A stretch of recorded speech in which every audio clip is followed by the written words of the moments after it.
Black magic खरोखर हे असतं. 25% रिअल ब्लॅक मॅजिकच्या केसेस असतात.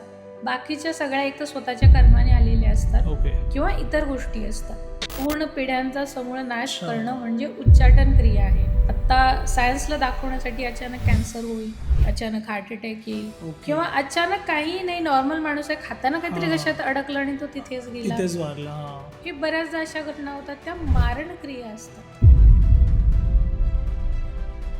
त्याच्यामध्ये आता मला तर माहिती नाही की माझ्यावर ब्लॅक मॅजिक झाली आहे की नाही, तर हे आपल्याला ओळखता येतं. तर या सगळेही लक्षणं आहेत की ज्यावरून आपण एक बेसिक अंदाज बांधू शकतो की बाबा असा काही प्रयोग आपल्यावर झालेला आहे का. समजा काही सिम्पटम्स जाणवतात आता, पण इतकं इझी आहे का ब्लॅक मॅजिकमधनं बाहेर पडणं पण? खरं सांगायचं तर नक्कीच नाही. हम्म. आणि जर तोडायला जाणं म्हणजे सुद्धा ते जीवावर बेतणारं असतं. प्राणी, पक्षी, झाडे, आपल्याकडे शेती आहे, घर आहे, प्रॉपर्टी आहे तुमच्याकडे, या सगळ्यावर वेगवेगळ्या प्रकारे केलं जातं ब्लॅक मॅजिक. आता डेथ नंतर त्यांचं काही गोष्टी त्यांच्या म्हणजे राहिल्या असतील इच्छा अपुऱ्या, तर त्या माहिती करू शकतो का आपण? तर हे क्लिअर करण्यासाठी किंवा जाणून घेण्यासाठीचं माध्यम आहे, त्याला सोल चॅनलिंग असं म्हटलं जातं. म्हणजे ज्याचा मृत्यू झालेला आहे त्याला बोलावलं जातं आणि त्याच्याशी मी बोलते, त्याचे कुटुंबीय बघू शकत नाहीत किंवा ते बोलू शकत नाहीत की काहीतरी डॉक्युमेंट्स त्यांचे आहेत आणि ते फक्त त्यांनाच माहीत आहेत. एखादी चावी कुठेतरी लपवून ठेवलेली आहे, मग ते सोल चॅनलिंगचं सेशनमध्ये सांगतात. ओके. किंवा मृत्यूचं कारण काय होतं. आत्ताच्या पिढ्यांमध्ये लग्नाच्या बाबतीत मुलं असो किंवा मुली असो त्रास होणारच आहे. चाइल्डबर्थचे इश्यूज होणार आहेत, हेल्थ इश्यूज येणार आहेत, ओके. हे होणारच आहे. तर समजा सामान्य माणसाला ह्या सगळ्यांपासून सेफ राहायचं नाही तर बाहेर निघायचं आहे, तर अशी कोणती गोष्ट आहे का ज्यातून आपण सेफ राहू शकतो? तर याच्यासाठी लामाफेरा हिलिंग हे बेस्ट ऑप्शन आहे. म्हणजे अशी कुठलीच गोष्ट नाही आहे की जी आपण लामाफेराने बरी करू शकत नाही. ओके. लामाफेरा एक्झॅक्टली काय?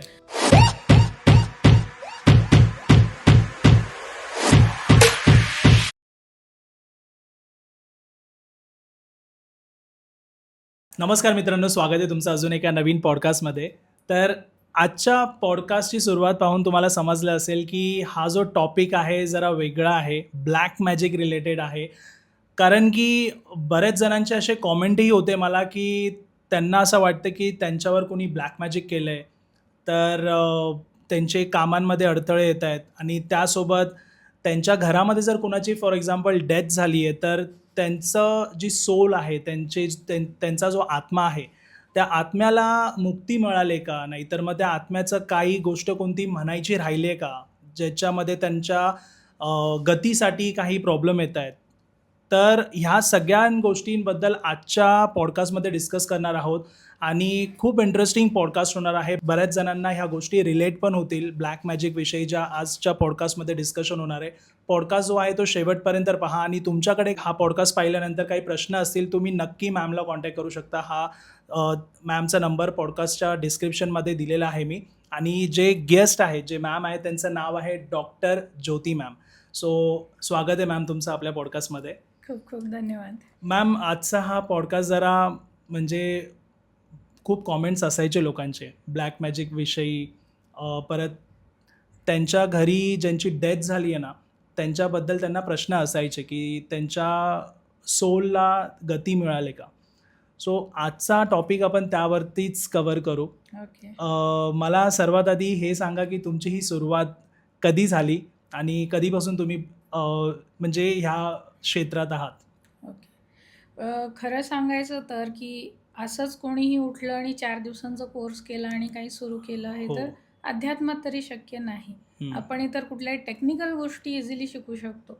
पण जेव्हा काही आध्यात्मिक प्रगतीची गोष्ट येते तर तो तुमच्या लाखो करोडो जन्मांचा प्रवास त्यामागे असतो. येस. तसंच काही माझाही प्रवास आहे आणि इथेही असं झालं. म्हणजे हा प्रवास सुरू झालाच मुळात जन्माच्या आधीपासूनच सुरू झाला. ओके. कारण माझा जन्मच अशा पद्धतीने झाला की जिथे डॉक्टरनेही सांगितलं होतं की ही नॅचरल कंडिशन नाही आहे प्रेग्नन्सीची आणि अशा कंडिशनमध्ये कुठलंही अर्भक जे आहे ते जिवंत राहू शकत नाही. अशा कंडिशनमध्ये म्हणजे ज्याला विज्ञानाकडेही उत्तरं नाही, हां, हां. अशा पद्धती म्हणजे कन्सिव्हिंग झालं. आणि माझा जन्मही असा झाला की माझ्या आधी पण 2 भावंडं आहेत. पण तरीही माझ्या वडिलांनी परत स्टँड घेतला की नाही, आम्हाला अजून एक मूल पाहिजे. ओके. आणि नको म्हणजे सगळ्यांचं असं म्हणणं होतं की नाही नको आहे, 2 जण आहेत बरोबर. ऑलरेडी. हां. पण त्यांचं स्ट्राँग म्हणणं होतं नाही अजून एक हवं आहे आम्हाला. हं. आणि त्यासाठी खूप वाट बघावी लागली मग त्यांना. आणि नंतर माझी काही प्रेग्नन्सी झाली तेव्हा पण जसं मी सांगितलं की विज्ञानाकडे उत्तर नाही अशा पद्धतीने ती प्रेग्नन्सी आहे. म्हणजे त्या कंडिशनमध्ये बाळ जिवंत राहू शकतच नाही. ओके. पण जेव्हा सगळ्या टेस्ट वगैरे केल्या, डॉक्टरने सांगितलं की बाळ व्यवस्थित आहे. हां, पण या सगळ्या प्रवासामध्ये आईला मात्र भरपूर त्रास झाला. हं. कारण ते नॅचरल सगळं नसल्यामुळे. आणि अर्थातच जेव्हा एखादा कुठला वेगळा पॉवरफुल सोल जन्माला येणार येस. असतो, आईला खूप त्रास होतो आणि बरोबर. आईसुद्धा तेवढीच ती स्ट्राँग असावी लागते. बरोबर आहे. हां. आणि तेव्हा जन्म झाल्यानंतरही सगळ्यांची असंच म्हणणं होतं की जगणं काही शक्य नाहीये. अशा स्टेटला होते. म्हणजे असं काही नाही की इन्क्युबेटरमध्ये वगैरे ठेवलं असं काहीच नाही. ओके. पण मी वीक होते खूप. हां. आणि नंतर मग जे होईल ते होईल. कारण माझ्यासाठी कुलदेवाकडे विशेष प्रार्थना केलेली होती तेव्हाही. आणि तिथून मग ते चालू झाला प्रवास. आणि लक्षात जसं की मला शाळेमध्ये पण लवकर टाकलं गेलं. हं. 4थ्या वर्षी मी पहिलीमध्ये होते. जेव्हा सगळे खेळत असतात, मी शाळेत होते. आणि खूप लहान वयापासून माझी प्रगल्भता ही ॲक्टिव्ह होती. मला खूप गोष्टी आधीच समजायच्या, कळायच्या. फक्त त्या शब्दात मांडता येत नव्हत्या. कारण एकतर मी मितभाषी आहे लहानपणापासून. त्यामुळे एक्सप्रेस करता येत नव्हत्या अच्छा. गोष्टी. हां. आणि नंतर मग जसं व्यवस्थित थोडंफार बोलता येऊ लागलं, मी सांगायचे घरच्यांना की हे व्यवस्थित नाहीये किंवा हे माणूस हा व्यवस्थित नाही हं. किंवा तुम्ही इथे जाऊ नका. ओके. ह्या का इंट्युशन्स त्याचं तुमच्या हो. तेव्हापासून स्ट्राँग होते. हो. आणि स्वप्न पडायची मला तेव्हापासून. ओके. 3-3.5 वर्षाची स्वप्न मला अजूनही लक्षात आहेत. जेव्हा मला काही प्रॉब्लेम येतो तर मी मागे जाते आणि स्वप्न आठवते. तिथे मला हे दिसलं होतं कदाचित त्याचं उत्तर अजून आहे का? मला हे धागेदोरे शोधत मी अजूनही जाते. ओके. तर क्लिअरली मला स्वप्नांच्या माध्यमातून वेगवेगळ्या घडणाऱ्या घटना, पुढे घडणाऱ्या असोत किंवा एखाद्या घडून गेलेल्या घटनेचं काहीतरी रूट कॉज शोधायचं ते ऑटोमॅटिकली युनिव्हर्स मला देत जायचं. आणि एवढ्या लहान वयात मला ते ओव्हरलोड व्हायचं सगळं. राईट. पण मजा पण यायची मला. हां. पण पुढचा प्रश्न असायचा की यावर पडणारे प्रश्न मी विचारू कोणाला? हं. कारण शेवटी घरच्यांना पण एक लिमिट आहे. एक येस. लिमिटपर्यंत उत्तरं बरोबर. देणार. हां. कारण मला प्रश्नच असे पडायचे त्यावेळी की आपल्यासारखं अजून पण दुसरं जग असेल का? हं. असेल तर मग कुठे आहे? जायचं कसं तिथे? तिथे कोण राहतं? कॉन्टॅक्ट कसा करायचा त्यांना? हं. मग याची उत्तर देणार कोण? कारण हा सिलेबसचा पण भाग येस. नाही. आउट ऑफ पुस्तकात सिलेबस. काहीच हां. नव्हतं. मग यावर पर्याय काय तर स्वतः शोधत जाणं. हां. मी विचार करत जायचे. मी प्राणी, पक्षी यांच्याशी नॅचरली कम्युनिकेट करते. म्हणजे टेलिपॅथिक कम्युनिकेशन मी नॅचरली करते. हां. कारण माझा मूळ जो सोल आहे तो इथला नाही आहे. त्यामुळे ते नॅचरल ॲबिलिटी आलेली आहे. मग त्यांच्याशी मी कम्युनिकेट करायचे. त्यांच्याकडून खूप गूढ गोष्टींचं ज्ञान पण मला मिळायचं. हं. जसं की एखाद्या झाडाशी कम्युनिकेट करणं आहे, प्राण्यांशी कम्युनिकेट केल्यानंतर तिथल्या जमिनीबद्दल किंवा तिथे काय घडून गेले या सगळ्या गोष्टी कळायच्या. अच्छा. मग आता हे मला लक्षात येत गेलं की हे काहीतरी वेगळं आहे. पण मी जेव्हा सांगायचे तेव्हा घरच्यांना ते पटायचं नाही वयाचा विचार करून. लहान आहे. लहान मग मुलं त्यावेळीपासूनच तुम्हाला या हो. गोष्टी कळायच्या. हो. ओके. मग हे प्रवास तसा आहे. हां. आणि हे नंतर वाढत गेलं सगळं. जसं वय वाढत जाईल या गोष्टी वाढत गेल्या किंवा युनिव्हर्सचा ओके. सपोर्ट किंवा युनिव्हर्सचा प्रश्न देणं मला सुद्धा वेगळ्या फॉर्ममध्ये येत गेलं. हं. आणि एक वेळ अशी आली की मग मला लक्षात येत गेलं की मी नाही आहे. मी स्वतः वेगळी आहे हे मला कळालं. आणि जे काही नॉर्मल रुटीन आयुष्य माणूस जगतोय तेवढं मला इथे करायचं नाही. मला काहीतरी वेगळं करायचं हे क्लिअर झालं.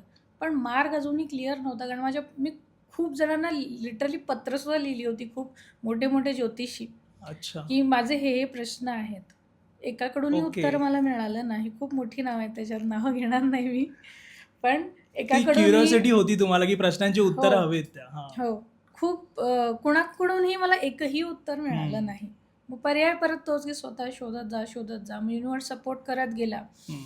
आणि शेवटी एक वेळ अशी येतेच माणसाच्या आयुष्यात, जर तुमचा मिशन इथे काही आहे पृथ्वीवर, युनिव्हर्स तुम्हाला एक पॉईंटला क्लॅरिटी देतो. तसंच झालं. तिथे आल्यानंतर एक तर सगळ्यात आधी तुम्हाला सोल शॉक काही युनिव्हर्स देतो. काही एक मेजर घटना घडवली जाते आयुष्यामध्ये. हं. आणि त्याच्यानंतर तुम्हाला क्लॅरिटी दिली जाते की तुम्ही कोण आहात. येस. आणि याच्यातून मग गोष्टी क्लिअर होतात. तसंच मला क्लिअर झालं. त्यावेळी माहीत नाही कुठलं तरी फॉरेनचं पेज होतं आणि मला मेसेज आला त्यांच्याकडून. आणि त्यांनी मला आकाशिक रीडिंग देऊ केलं त्यांच्याचकडून. अच्छा. मी काही इन्क्वायरी केली नाही, काहीही नव्हतं माहीत मला. आणि त्यांच्याकडून मग मला क्लॅरिटी आली मी नेमकं कोण आहे, काय करायचं आहे आणि त्यानुसार मी काम करणं सुरू करत गेले. हं. आणि खरंच तो प्रवास सोपा नाही आहे. कारण मुळात मला ट्विन फ्लेम आहे मी हे कळालं, ट्विन फ्लेम जर्नी हा वेगळा विषय आहे. हम्म. आध्यात्मिक प्रवास आहे तो पूर्णपणे. आणि ते कळाल्यानंतर मग मी जसं काम करत गेले, एक एक एक एक गोष्टी मला क्लिअर होत गेल्या. हा. आणि जे काही मोडॅलिटीज मी आत्ता प्रॅक्टिस करते ते फक्त या जन्मामध्ये असं झालं की पेटलेले निखाऱ्यांवर जशी एक राखेचा थर साचतो ओके. तसं झालेलं होतं. आणि मग आत्ता फक्त ती मी राख झटकून हा, टाकली. पण निखारे आहेत. हो, मग ते पूर्वीपासून होतंच. बरोबर. हा. फक्त मग नंतर हे जेव्हा क्लिअर झालं इमिडिएटली मी जॉब रिझाईन केला. मी कॉर्पोरेटमध्ये होते 10+ अच्छा. इयर्स जॉब केला. Experience वेगवेगळ्या होता, हा. टीमसोबत वेगवेगळ्या सिच्युएशन सगळं मॅनेज केलं. पण इमिडिएटली मी सोडून दिलं ते. हम्म. कारण मी एवढे वर्ष जे शोधत होते ते मला आत्ता मिळालं असं वाटलं. आणि मग तो प्रवास असाच चालू आहे. आणि तो प्रवास म्हणजे असा नाही की काहीतरी 4 पुस्तक वाचले किंवा एक कोर्स Yes, करून हा. लोकांना काहीतरी अक्कल सांगायला, म्हणजे शब्द मी ॲक्च्युली हाच वापरते, अक्कल सांगायला बसलं असं नाही. आपल्याला स्वतःला त्या सगळ्या त्रासातून जावं लागतं. स्वतः ते बरोबर सगळे आहे. धडे शिकावे लागतात. तेव्हा आपण इतरांना गाईड करतो. शिवाय तुम्हाला तो अधिकार युनिव्हर्सकडून दिला गेला पाहिजे. ते गुरुपद हा. तुम्हाला दिलं गेलं पाहिजे. बरोबर. तेव्हा आपण त्या जबाबदारीचं काम पार पाडू शकतो. त्यामुळे या सगळ्या गोष्टी एक एक करून सुरू होत गेल्या. आणि ओके. शिकणं काही संपलेलं नाहीये. हा. ते असंच चालू राहणार आहे अजून. खूप छान. तुम्ही म्हणालात ट्विन फ्लेम आणि आकाशिक रीडिंग, हे तर म्हणजे डिस्कस करण्यासाठी आपल्याकडे एक प्रॉपर वेळ हवा आहे, कारण हे खूप मोठे टॉपिक्स आहेत. मॅम, मला विचारायचे की ब्लॅक मॅजिक, आता जसा आजचा हा पॉडकास्ट आपण मेजरली ब्लॅक मॅजिक आणि सोल चॅनलिंग, त्यासोबत आपण लामाफेरा पण कव्हर करू. पण ब्लॅक मॅजिक खरोखर हे असतं का? मुळात याच्यावर खूप वेगवेगळे वाद आहेत. कोणी म्हणतं आहे, कोणी नाही. आणि काही बोंदुगिरी पण नक्कीच चालते. तेही मी टाळत नाही. कारण खरोखर जर ब्लॅक मॅजिकच्या केसेस, म्हणजे आत्ता जेव्हा कन्सल्टेशनसाठी लोक येतात, त्यांचे प्रॉब्लेम जेव्हा बघितले जातात, तर ॲक्च्युअल ब्लॅक मॅजिकच्या केसेस ह्या खूप कमी असतात. अच्छा. सगळ्यात आधी मला हा पॉईंट सांगावा वाटतो. म्हणजे एक 25% रिअल ब्लॅक मॅजिकच्या केसेस असतात. बाकीच्या सगळ्या एक तर स्वतःच्या कर्माने आलेल्या असतात ओके. किंवा इतर गोष्टी असतात. आता मुळात ब्लॅक मॅजिक आहे की नाही, तर आहे. का आहे? कारण जसं आत्ता आपण इथे लाईट लावलाय, लाईट आहे, याच्या मागे म्हणजे अंधारी आहे. येस. जसं दिवस होतो, रातही आहे. सेम आहे. जर आपण काही एक गोष्ट चांगली करतो तर त्याच्या बॅकएंडला दुसरं काहीतरी आहेच. हो.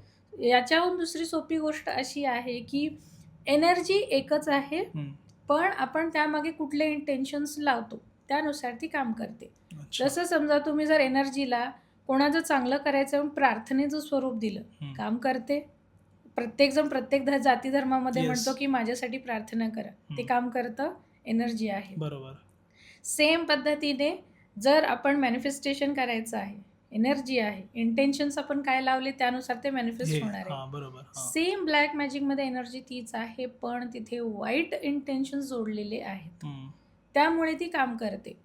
इथे कुठलीही बोंदुगिरीचा प्रकार तो नाही, कारण एनर्जी आहे ती काम करणारच आहे. ओके. इंटेन्शन्स खूप मॅटर करतात. म्हणून जसं एखाद्याला खूप सतत नजर लागते, म्हणजे काय आहे ते इंटेन्शन्स खराब आहेत. त्या जी एनर्जी समोरच्या माणसाकडे पाठवली जाते त्यामागे जोडलेले इंटेन्शन्स खराब आहेत. म्हणून लहान मुलं असो किंवा अनेक जणांना नजर लागते आणि काहीतरी लगेच आजारी पडणं किंवा इतर काही होतं, हे तसंच आहे ब्लॅक मॅजिक सुद्धा. आणि ब्लॅक मॅजिकमध्ये सुद्धा प्रकार आहेत वेगवेगळे. अगदी जो शेवटचा वेद लिहिला गेला तो पूर्णपणे ब्लॅक मॅजिकवर आहे. पण फरक हा आहे की ब्लॅक मॅजिक हे मुळात चांगलं काही करण्यासाठी बनवलं गेलेलं होतं, पण आता नेमकं त्याच्या विरोधी वापरलं जातं. बरोबर. त्यामुळे आहे आपल्या वेदांमध्ये, शास्त्रांमध्ये आहे. ज्यांना खरंच मूळ शोधायचं आहे ते वाचू शकतात. अच्छा. पण ब्लॅक मॅजिकचे जसं मी म्हणाले की प्रकार आहेत, कुठल्या प्रकारे केलं गेलेलं आहे. ओके. प्रत्येक जाती धर्मामध्ये वेगवेगळ्या प्रकारचं तंत्र आहे, वेगवेगळ्या प्रकारचे ब्लॅक मॅजिक केले जातात. मग हे कुठल्या कुठल्या प्रकारचे असतात ब्लॅक मॅजिक? मेजरली 6 प्रकार येतात, ज्याला षटकर्म म्हटलं जातं. ज्यामध्ये अगदी मोहन आहे, वशीकरण आहे, उच्चाटन आहे, मारण आहे. आपण मारण बऱ्याच वेळेला ऐकलं असेल. तर ह्या सगळ्या एक एक प्रकारच्या गोष्टी आहेत. वशीकरण म्हणजे काय आहे की आपण कोणाला तरी पूर्णपणे आपल्या कंट्रोलमध्ये करतोय, ती व्यक्ती आपल्याप्रमाणे वापरू. मोहनमध्ये काय येतं? मोहनमध्ये असं होतं की काही क्षणासाठी ती व्यक्ती मोहित होते, म्हणजे त्या व्यक्तीलाही कळत नाही माझ्या बाबतीत काय झालं. ओके. ती तुमचं काम करून देईल किंवा स्वतःकडच्या काही मूल्यवान वस्तू काढून देईल आणि कळत नाही तेवढं, ते क्षणिक असतं, म्हणजे मोहित होणं. पण जेव्हा उच्चाटन सारख्या गोष्टी येतात, उच्चाटन म्हणजे काय आहे, की समूळ उच्चाटन आपण रोगासाठी स्पेशली वापरतो. जसं प्लेग आहे किंवा पोलिओसाठी वापरलं जातं. ओके. जुने बरेचसे आजार आपण काय म्हणतो, की त्यांचं उच्चाटन झालेलं आहे. तसंच उच्चाटन म्हणजे समूळ नाश करणं. पूर्ण पिढ्यांचा समूळ नाश अच्छा. करणं म्हणजे उच्चाटन क्रिया आहे. मारण म्हणजे लिटरली मारणं, जीवानिशी मारणं. क्षणात माणूस जातो. मग तिथे काय होतं, आत्ता सायन्सला दाखवण्यासाठी अचानक कॅन्सर होईल, अचानक हार्ट अटॅक येईल ओके. किंवा अचानक काहीही नाही, नॉर्मल माणूस आहे, खाताना काहीतरी हां. घशात अडकलं आणि तो तिथेच गेला. तिथेच वारला. हां. हे बऱ्याचदा अशा घटना होतात, त्या मारण क्रिया असतात. मग अच्छा. याचे वेगवेगळे प्रकारे असतात. या पलीकडे जाऊन बऱ्याच स्मशानी क्रिया केल्या जातात, ज्यामध्ये आत्मा एखाद्याच्या मागे लावला जातो किंवा अगदी खाण्यातून आत्मा त्याच्या शरीरात सुद्धा सोडला जातो. बऱ्याचदा तुम्ही ऐकलं असेल, की खाण्यातून काहीतरी दिलंय. बरोबर. हां. हाही एक ब्लॅक मॅजिकचा प्रकार आहे आणि ते सर्वात भयंकर आणि कठीण आहे ते क्लिअर करणं. की जर ओके. खाण्यातून तुम्हाला एखादा तसं स्मशानी क्रिया वापरलेली असते, मोस्टली स्मशानातली राख असते. वेगवेगळ्या क्रिया करून ती सिद्ध केली जाते आणि अशा वेळी जर ती राख पाण्यातून दिली गेलेली आहे, तो आत्मा कायमचा राहतो शरीरामध्ये आणि त्या माणसाचं जगणं हराम होतं अच्छा. आणि बाहेर काढणं खूप अवघड असतं. तर ही पण एक क्रिया आहे. काही वेळेला वेगळ्या प्रकारची बंधनं टाकली जातात. मग ते बुद्धिबंधन असेल, लक्ष्मीबंधन असेल किंवा नोकरीमध्ये पण. नोकरी असेल, हां. गर्भबंधन असेल, हां. लग्नासाठी असेल. त्याचे वेगवेगळे बंधनसुद्धा केले जातात. मग कुठे-कुठे मोस्टली ज्या निगेटिव्ह कामासाठी वापरलं जातं ना, की ज्याला सुटकाच मिळू नये, अशा वेळी तिथे स्मशानी क्रिया वापरलेल्या असतात. मग ओके. तिथे सगळे जेवढे काही अतृप्त आत्मे असतात, पिशाच योनीमध्ये गेलेले असतात, ते सोल्स तिथे वापरले जातात. त्यांचा यूज करतात. हो, कारण काय आहे, की एक तर ते ऑलरेडी फ्रस्ट्रेट झालेले असतात. बरोबर. त्यांच्या हां. इच्छा पूर्ण झालेल्या नाहीयेत. अकाली मृत्यू आल्यामुळे खूप त्रासदायक जीवन झाले. मग हे काय करतात, त्यांचा वापर करतात, की तुला मी शरीर मिळवून देतो, तू अच्छा. माझं हे काम कर. ओके. अशा पद्धतीने ती प्रोसेस चालते आणि तिसरा माणूस ज्याच्याकडे ते पाठवले, तो मात्र देशोधडीला लागतो माणूस. त्याचं म्हणजे पूर्ण कुटुंबच त्याचा एखाद्याचा बरबाद होत असेल. बरोबर. हां. मॅम, आता मारण क्रिया जी आहे, जसं तुम्ही म्हणालात, की त्याच क्षणी मृत्यू काही ना काही कारणाने अचानक होतो. पण चला त्यावेळी आपल्याला समजू नाही शकत, की आपल्यावरती ब्लॅक मॅजिक केली आहे कोणी वगैरे. पण बाकी जे प्रकार आहेत तुम्ही म्हणालात, त्याच्यामध्ये आता मला तर माहिती नाही, की माझ्यावर ब्लॅक मॅजिक झाली आहे की नाही. तर हे आपल्याला ओळखता येतं का? ओळखता येतं ना, कारण अच्छा. काही कॉमन सायन्स आहेत, संकेत आहेत, की जे तुम्हाला कन्फर्मेशन देतात, की काही ना काही तुमच्यावर काळ्या विद्येचा प्रयोग झालेला आहे. एक तर सगळ्यात आधी तुमची एनर्जी ड्रेन राहते कायम.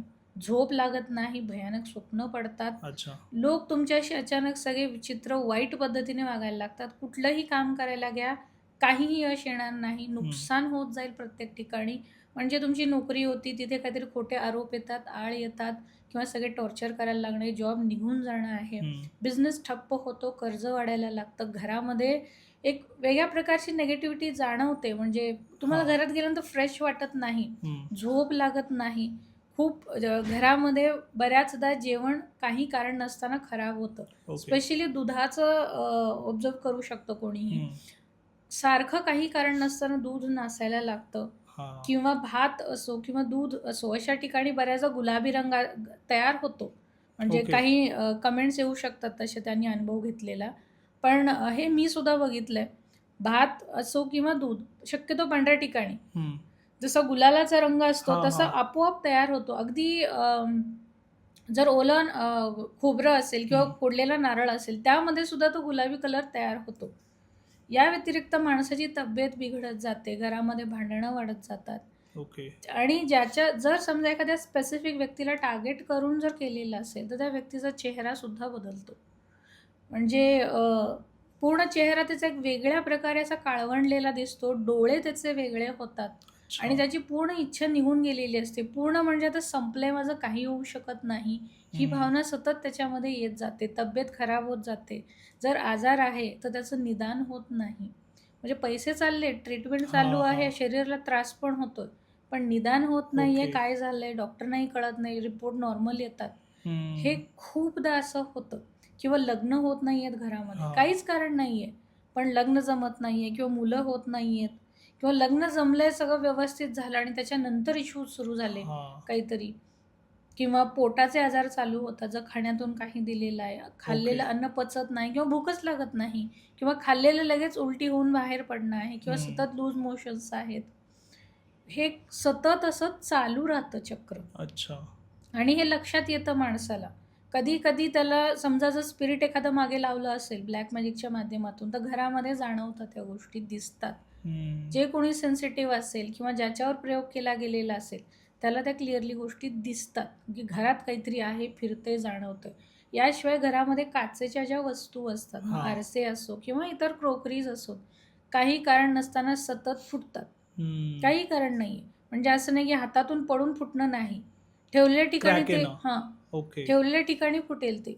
जसं आरशाला हो. ऑटोमॅटिक क्रॅक हो. वगैरे येतोय. हो. ओके. याशिवाय घरामध्ये सतत लिकेज होत राहणं पाण्याचे, वॉटर सिपेज आहे, भिंतीमध्ये पाणी मुरणं आहे, फंगस येणं आहे, हम्म. प्लंबिंगची कामं येणं आहे सारखं सारखं, किंवा घरामध्ये घाणेरडा वास सुद्धा येत राहतो. हम्म.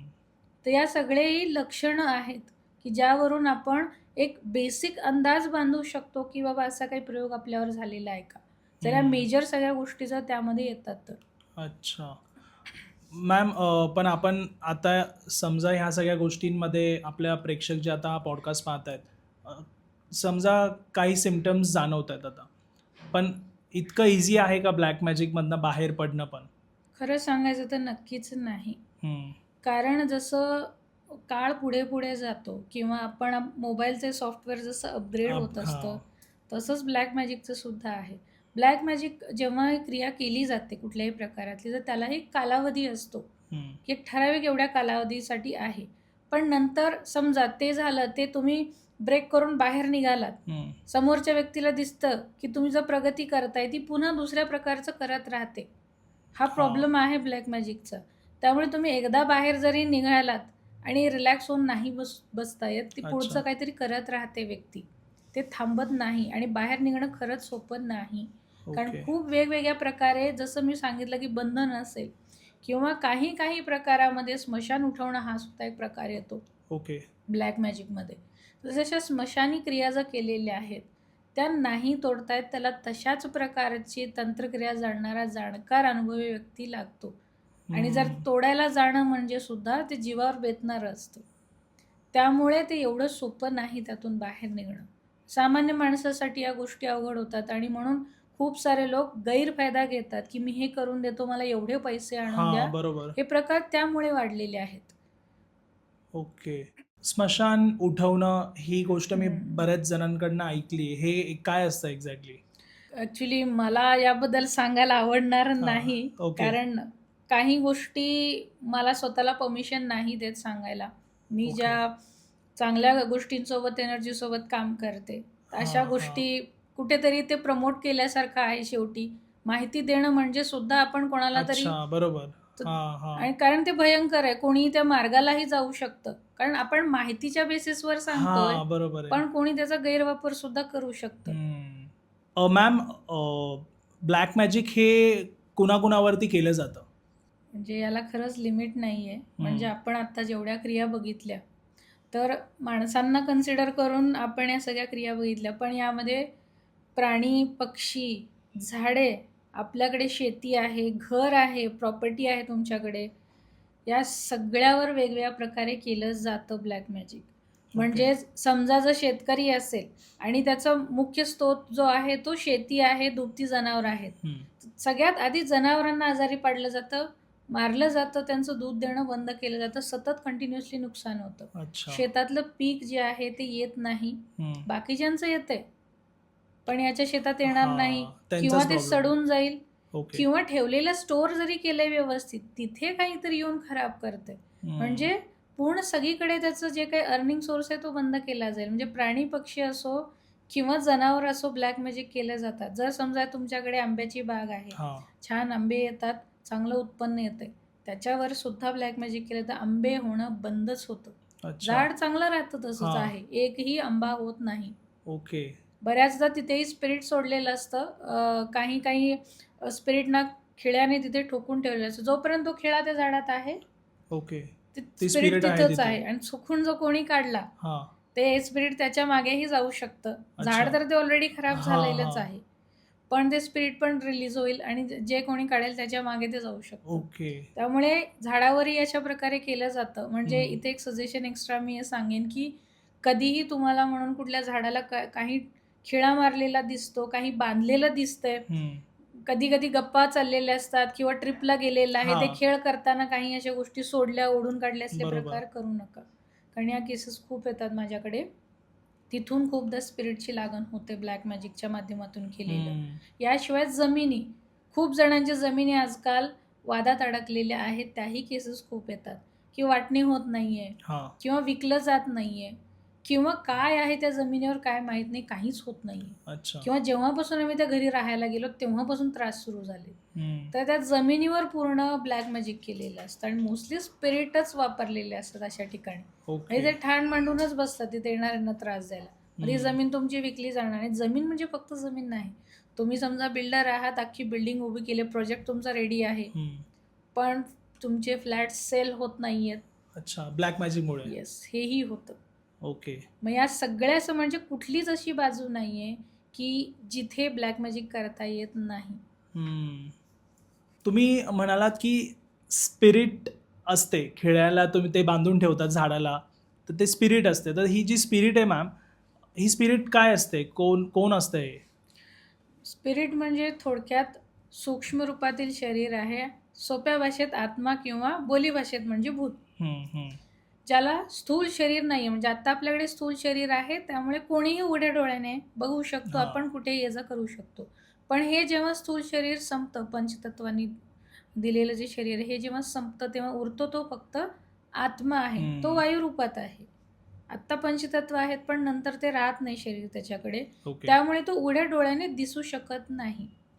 हां, हं. काही जसं सायकिक मीडियम्स आहेत. जसं मी सायकिक मीडियम आहे किंवा ज्यांच्याकडे काही स्पेशल स्पिरिच्युअल पॉवर्स आहेत, ते लोक बघू शकतात, दिसू शकतात. सगळ्यांना आत्मे दिसत नाहीत. अच्छा. जसं देव सगळ्यांना दिसत नाही किंवा हां. मेडिटेशन प्रत्येक बरोबर. माणूस करू शकत नाही. तसंच आत्माही नाही तसंच दिसत. आत्म्याचं आहे. कारण हे असतो मला कधीच दिसलं नाही. तर हे हं. तसं आहे. तर बेसिकली हा जो आत्मा आहे, प्रत्येकामध्ये आहेच तो. हं. पण जर तुमचं शरीर नैसर्गिक पद्धतीने संपलंय, म्हणजे त्याचा कालावधी संपलाय, त्याचे हं. अंतिम विधी व्यवस्थितपणे जर झालेले आहेत, ओके. तर तो त्याच्या पुढच्या प्रवासाला निघतो.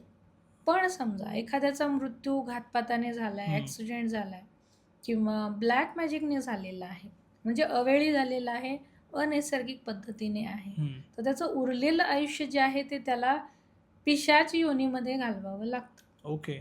ती स्पेशल कॅटेगरी आहे. प्रेत योनी, पितृ योनी, तसं हां. पिशाच योनी पण आहे. समजा एखाद्याचं 60 वर्ष आयुष्य त्याचं आहे हं. या जन्मामध्ये आणि समजा त्याचा मृत्यू होतो 25-30 मध्ये कुठे मृत्यू कुठल्याही कारणाने झाला. तर पुढचं जेवढं काही त्याचं उरलेलं आयुष्य आहे, हं. ते त्याला पिशाच योनीमध्ये, प्रेत योनीमध्ये घालवायचंच आहे. अच्छा. आणि तेव्हा त्याची अवस्था खूप त्रासदायक होते. ते उरलेला एकतर टाईम. हो, त्याला सद्गती मिळत नाही, कारण त्याच्या इच्छा, अपेक्षा खूप काही बाकी आहेत. हं. जीव अडकलेला आहे, इथे माझं हे बाकी राहिलं, ते राहिलं, मला याने धोका दिला, माझे हं. पैसे याच्याकडे राहिले होते, मला हे एन्जॉय करता आलं नाही, बरंच काय काय असतं. हं. आणि मग ते ऑलरेडी राग आणि फ्रस्ट्रेशनमध्ये तो फिरत असतो. ओके. मग असे जे आत्मे असतात, ते बऱ्याचदा हे ब्लॅक मॅजिक करणारे जे आहेत, ते कैद करून घेऊन जातात. ओके. आणि मग त्यांचा वापर वेगवेगळ्या प्रकारे ब्लॅक मॅजिकसाठी केला जातो. मग हं. ते थोडक्यात स्पिरिट पोझेशनच्या केसेस म्हणजे झपाटल्याच्या ज्या केसेस असतात, जेन्युइन इथे पण खरंच खूप कमी हां, असतात. हां. एक 10 ते 15% म्हणेन मी. बाकी मानसिक रुग्ण असतात. ओके. त्यामुळे हे स्पिरिट जे आहे ते अशा प्रकारे इथे येतं किंवा आत्ता जसं मी झाडाचं सांगितलं, हं. तिथूनही बरेचसे स्पिरिट मागे लागतात किंवा जेन्ट्सना बऱ्याचदा सवय असते कुठेही युरिनेट करतात. हं. खूप इझी ॲक्सेस मिळतो स्पिरिट तुमच्या मागे लागण्यासाठी. त्यामुळे अशा गोष्टी टाळल्या पाहिजेत. तर हे स्पिरिट जे आहे, हे अशा प्रकारे आपल्याकडे येऊ शकतात. ओके. आणि तसंच आता जे ही स्पिरिट आहे, आता तिच्या काही गोष्टी राहिल्यात का? म्हणजे तिला गती मिळत नाही. आता समजा 60 वर्षाचं त्यांची लाईफ होती आणि ते नॉर्मल त्यांची डेथ झाली आहे. आता डेथनंतर त्यांचं काही गोष्टी त्यांच्या म्हणजे राहिल्या असतील इच्छा अपुऱ्या, तर त्या माहिती करू शकतो का आपण? करू शकतो, पण सगळ्यात आधी मी हे सांगेन की असले प्रयोग कोणी करायला जाऊ नका. कारण ते जीवावर बेतणारे आहेत. ओके. माझं ते मिशन आहे, माझी जर्नी वेगळी आहे म्हणून मी ते करते, किंवा काही मोजके लोक आहेत ते जेन्युनली करतात. हम्म. पण हे कोणीही प्रयत्न करू नये की कुठे आत्मा मला बघायचंच आहे, बोलायचं असले प्रकार करू नका. खूप साऱ्या पॅरानॉर्मल ॲक्टिव्हिस्ट सुद्धा याच्यामध्ये अडकलेले आहेत, त्यांना माहीत असेल की ओके. त्यातून बाहेर निघणं किती अवघड असतं. तर बऱ्याचदा हा प्रश्न असतो कुटुंबियांना की बाबा डेथ झाली पण मग खरंच सद्गती मिळाली आहे का. हम्म. मुळात प्रश्न मला इथे खूप जणांचा हा असतो की मोक्ष मिळालाय का. मला आधी तो प्रश्न बरोबर. क्लिअर करावा लागतो की मोक्ष वेगळा आहे, सद्गती वेगळी आहे. हा. तर हे आधी मला सांगावं लागतं. तर हे क्लिअर करण्यासाठी किंवा जाणून घेण्यासाठीचं माध्यम आहे, त्याला सोल चॅनलिंग असं म्हटलं जातं. अच्छा. म्हणजे ज्याचा मृत्यू झालेला आहे त्याला बोलावलं जातं आणि त्याच्याशी मी बोलते, त्याचे कुटुंबीय बघू शकत नाहीत किंवा ते बोलू शकत नाहीत. कारण एक तर ते रिस्की आहे, दुसरी गोष्ट त्यांच्याकडे ती ॲबिलिटी नाही आहे. नाही तर कोणीही Yes, कोणाच्याही बरोबर. डेथ झालेल्या आत्म्याला बोलावलं बोलवू असतं. बोलवू शकता. तर हे त्यांना काही दिसत नाही. मी कम्युनिकेट करते आणि त्याची प्रोसेस आहे, खूप मोठी प्रोसेस आहे की त्यांना कुठे बोलवायचं आहे. आणि इन केस समजा एखादा आत्मा जर त्रासदायक असेल, जो मला काहीतरी करू शकेल, तर मग अशा सोलला माझ्यापर्यंत पोहोचू दिलं जात नाही. कारण माझ्यासोबत अजून खूप एनर्जीज असतात ओके. मला प्रोटेक्ट करण्यासाठी, गाईड करण्यासाठी. तर त्या एनर्जीज माझ्यापर्यंत त्यांना येऊ देत नाही, त्याला परत पाठवतात, असंही होतं. ओके. तर असं रेअरली झालंय, म्हणजे आत्तापर्यंत जेवढे मी केसेस केले की ज्यात कोणाला परत पाठवलं असेल, तर रेअर आहेत अशा केसेस. तशा सोल चॅनलिंगच्या सेशनमध्ये प्रश्न घेतले जातात आणि मग तिथे सोलला समोरासमोर विचारलं जातं आणि मग तो ज्या कंडिशनला आहे तो दिसतो समोर. तो अच्छा. खरंच आत्ता व्यवस्थित आहे का, की त्रासात आहे का, हे सरळ दिसतं समोर.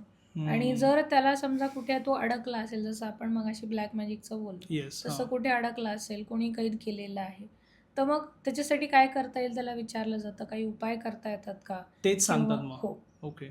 काही त्याच्या इच्छा बाकी आहेत का, कोणाला काही सांगायचं आहे का. कधी कधी डॉक्युमेंट्सचे काही राहिलेले असतात, मला हे खूप मिळाले सोल चॅनलिंगमध्ये, की काहीतरी डॉक्युमेंट्स त्यांचे आहेत आणि ते फक्त त्यांनाच माहीत आहेत. एखादी चावी कुठेतरी लपवून ठेवलेली आहे, मग ते सोल चॅनलिंगचं सेशनमध्ये सांगतात. ओके. तिथे काहीतरी महत्त्वाचं आहे, मग ते घरचे शोधाशोध करायला तेव्हा चालू करतात. किंवा मृत्यूचं कारण काय होतं, म्हणजे खरंच समजा एखाद्याचा हार्ट अटॅकने मृत्यू झाला 60व्या वर्षी, खरंच होता का तो मृत्यू. कारण व्यक्ती बाहेरून तर चांगली दिसत होती आणि तर अचानक मग गेले. हो, मग त्यावेळी त्यांना विचारता येते खरंच असं आहे का, की ब्लॅक मॅजिक होतं, की इतर अजून काही कारण होतं, आणि मृत्यू असाच होणार होता का, की काही वेगळ्या प्रकारे होणार होता. ओके. हे सगळं विचारलं जातं मग त्यांना ते समोर. ब्लॅक मॅजिक झाले की नाही त्या सोलला माहिती हो पडतं हो, नंतर. कळतं ना. कारण आत्ता ज्या गोष्टी आपल्याला समजत नाहीत किंवा हां. मान्य करताना अवघड जातात, बरोबर. शरीर जेव्हा सोडतो आत्मा तेव्हा त्याला खूप गोष्टींचं रिअलायझेशन होतं. ओके. जसं रिसेंटली एक केस सोल चॅनलिंगची होती, तर त्यांच्या कडे एक प्रश्न होता. म्हणजे हां. काय घडलं हे क्लिअर नव्हतं मला काही माहीत. फक्त प्रश्न एवढा दिला होता, की हे सगळं एवढ्या घाईघाईमध्ये झालं आणि त्यामध्ये तुम्हाला असं वाटलं का, की आम्ही तुमच्याकडे दुर्लक्ष केलं? हां. असाच याच भाषेत प्रश्न होता तो. अच्छा. आता तुम्हालाही हां, क्लॅरिटी बरोबर. आली नसेल. बरोबर. हां. मग हे मलाही माहीत नव्हतं काय झालं. तर त्यांनाही प्रश्न विचारल्यावर ते म्हणाले, की "हो, मला वाटलं होतं त्यावेळी, की माझ्याकडे दुर्लक्ष होतंय." ओके. पण जेव्हा ते शरीर सोडून निघाले तेव्हा रिअलाईज झालं त्यांना, की हे गरजेचं नव्हतं, की माझा असं विचार करणं हे चुकीचं होतं. हे हां. कळालं नंतर त्यांना. आता त्यांचा जो ओके. आत्मा होता तो खूप खरंच त्रासात होता आणि बरंच काय काय सांगितलं त्यांनी. म्हणजे जेव्हा तो आला एकतर असं पूर्ण खंगलेलं दिसत होतं शरीर सगळं. अच्छा. कारण आत्मा जेव्हा जातो, जे काही हिंदू धर्मामध्ये अंतिम संस्कार रिच्युअल्स असतात. सांगितलेले आहेत गरुड पुराणानुसार, तर त्यानुसार पुढचा प्रवास सुद्धा सांगितलेला आहे, की आत्मा काय करतो. ओके. हा प्रवास सुद्धा सांगितलेला आहे. आणि या दरम्यान त्याला एक यातना शरीर दिलं जातं. अगदी छोटं असतं, एवढंसं 2 इंचाचं वगैरे. आणि जसजसं त्या कुटुंबीय जे आहेत त्याचे श्राद्ध कर्म करतील, अन्नदान करत जातील पितरांसाठी, तेव्हा तेव्हा ते शरीराला परत ते शरीर तयार होत जातं. ओके. जसं आईच्या गर्भामध्ये कसं अर्भक वाढत जातं, हळूहळू बरोबर. अवयव तयार होत जातात, त्याच पद्धतीने ते शरीर सुद्धा पुन्हा वाढत जातं.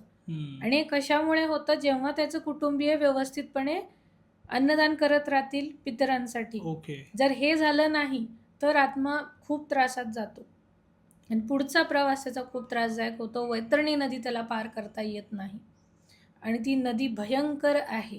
माणसाचं जे कर्म जसं असेल हां. त्यानुसार ती नदी त्याला दिसते.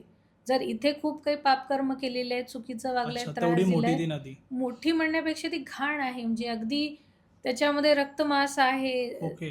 जसं आपल्याला एक छोटासा पिंपल झाला तरी तो त्रासदायक हां. वाटतो, पण ती तशी पूर्ण नदी आहे. रक्त, मांस, पू असं सगळं भरलेलं आहे. त्याच्यामध्ये वेगवेगळे जीव आहे जे तुम्हाला पार करू देत नाहीत. जर इन केस समजा तुमचं कर्म चांगलं आहे, तुम्ही लोकांना मदत केली आहे, कोणाला त्रास दिलेला नाही, भले तुम्ही कठीण आयुष्य काढलं, तुमच्याकडे पैसे कमी होते, हं. पण तुमचे विचार चांगले होते. तुम्ही भक्तीमध्ये, उपासनेमध्ये, साधनेमध्ये तुमचं आयुष्य घालवलेलं आहे. तर ही नदी पार करण्यासाठी तुम्हाला गाय येते आणि गाय पाठीवर बसून नदी व्यवस्थित पार करून घेऊन जाते. अच्छा. नाहीतर असं आपल्याला एकट्याला जमणार नाही ते. त्रासदायक आहे, हां, हां, प्रचंड हां. त्रासदायक आणि साधारण हा कालावधी 1 वर्षांचा असतो. ओके. तेव्हा आत्मा जो आहे तो यमापर्यंत पोहोचतो. यमदेव आपल्याला तेव्हा सांगणार असतात, की तुला कुठे जायचं. हा रस्ताच आधी अच्छा. 1 वर्षाचा आहे. म्हणून अन्नदान पितरांसाठी एवढ्यासाठी सांगितलं जातं, की ते शरीर व्यवस्थित राहील, हं. अन्नपाणी मिळत राहील, ओके. म्हणून सांगितलेलं आहे.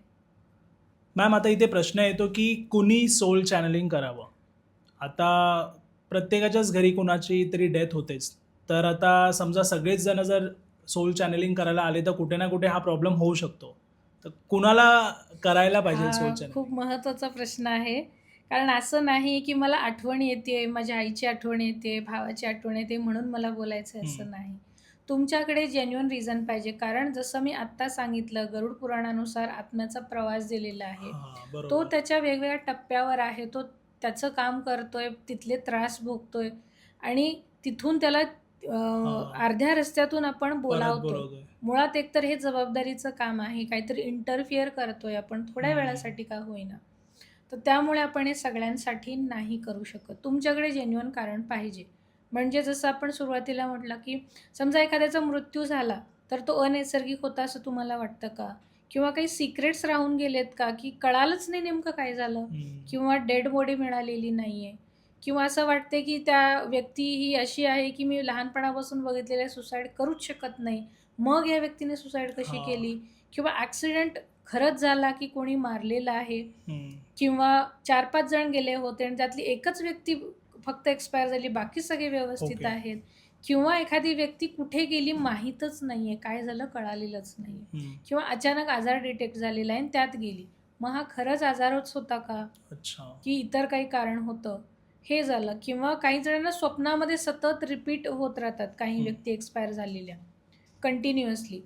ओके. त्यांना काहीतरी सांगायचं असतं, महत्त्वाचं काही सांगायचं असतं किंवा कधी-कधी काही गैरसमज असतात, ते सुद्धा दूर करायचे असतात. कधी माफी मागायची असते. तर मग असं जर रिपीटेडली होतंय, 1-2 वेळा नाही, ते होऊ शकतं. कारण आपल्या सबकॉन्शियस माइंडमध्ये मेमरीज असतात, बरोबर. त्यामुळे ते होऊ हां. शकतं. पण जर रिपीटेडली 3-4 वर्ष सारखं सुरूच आहे, त्या केसमध्ये आहे, तेव्हाही आपण सोल चॅनलिंग घेऊ शकतो. पण त्यानंतर सुद्धा सारखं नाही. हं. कारण जेव्हा मी सांगते, की आत्ता घेऊ नका सेशन तुम्ही, कारण आत्मा त्याच्या प्रवासात आहे. Yes, yes. त्यामुळे हेही महत्त्वाचं आहे. एकदा तुम्ही घेतलं दॅट्स इट, थांबा. हं. पुढे तुम्हाला इतर माध्यम आहेत त्यांच्याबद्दल अजून काही जाणून घ्यायचं असेल, पण सारखं आपण त्यांना मागे नाही बोलवू शकत. बरोबर. कारण तुम्ही जो प्रवास सांगितला तोच इतका टफ आहे. परत आपण त्यांना अर्ध्यातून बोलवतोय. माझ्या आयुष्यात येणाऱ्या ज्या समस्या आहेत त्याचमुळे असू शकतात का? काही कुणाची डेथ झाली आहे, त्यांचं काही राहिलंय, त्याच्यामुळे मला काही त्याचा प्रॉब्लेम होऊ शकतो का? हे पितरांच्या बाबतीत नक्की लागू होतं. ओके. कारण बऱ्याचदा काय होतं, की पितृदोष आपल्याला आहे एवढं सांगितलं जातं, पण नेमकं काय झालंय, करायचं काय हे माहीत नसतं.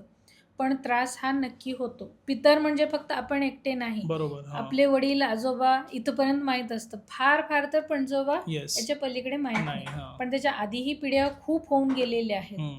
तर मग तिथे जर काही घडलेलं आहे, तिथे काही कोणी दुखावलेलं आहे, तर त्याचा नक्कीच आपल्या आयुष्यावर परिणाम होतो. ओके. समजा एखादं कोणी लग्नासाठी खूप इच्छुक आहे आणि लग्न झालं नाही किंवा लग्नाच्या आयुष्यात जर त्रासदायक काही घडलंय, आत्ताच्या पिढ्यांमध्ये लग्नाच्या बाबतीत मुलं असो किंवा मुली असो त्रास होणारच आहे.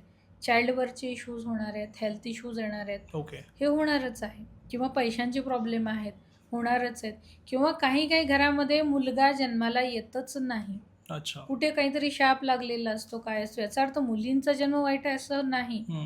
पण नाही जन्माला येत. काही घरामध्ये पूर्ण निर्वंशच होत जातं, म्हणजे मुलगी सुद्धा नाही. नसतंच ओके. काही. हां. त्यांना ॲडॉप्शन हा एकच मार्ग मिळतो किंवा काही काही घरामध्ये 4-4, 5-5 बहिणी आहेत. हं. कोणाचंही लग्न होत नाही.